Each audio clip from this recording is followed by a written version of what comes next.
Hey guys, it's Matt Powers. I'm here in my side garden. I wanted to talk to you today about chopping and dropping. So a lot of people wonder why it works. They're like, well, why are you chopping and dropping the weeds? You know, they're just going to come back. And so that's a really good question. Have you guys ever seen weeds that just come back after you chop them? What's going on there?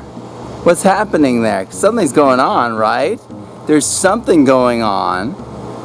Well, what's going on is that plant is sending out all these root exudates from its roots into the soil, and then the soil life is responding, and then it's taking that response, that trade, that exchange, and turning it into a huge explosion of life.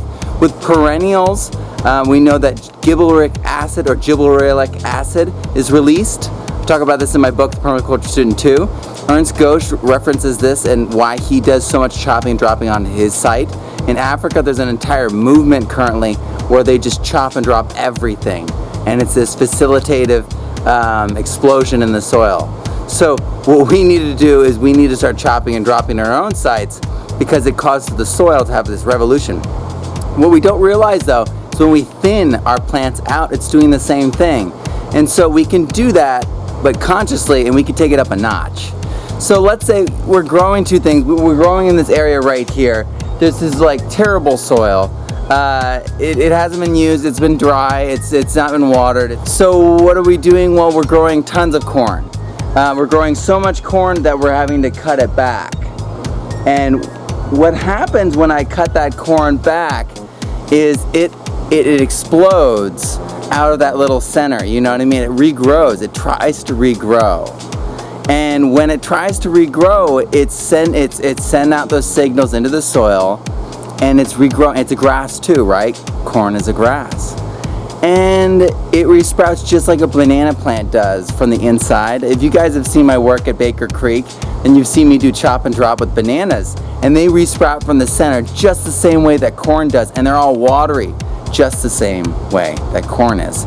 All this organic matter is going to turn pale tan, whitish brown, and it's going to reflect the light off of that soil and protect the soil and keep it moist longer.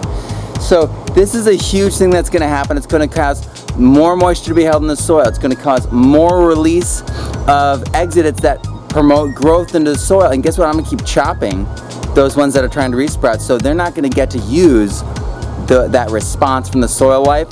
That response from the soil life, that growth hormone, you know, those nutrients, those things that are going to come from the soil, those aren't going to reach that plant. They're going to reach the plant next to it.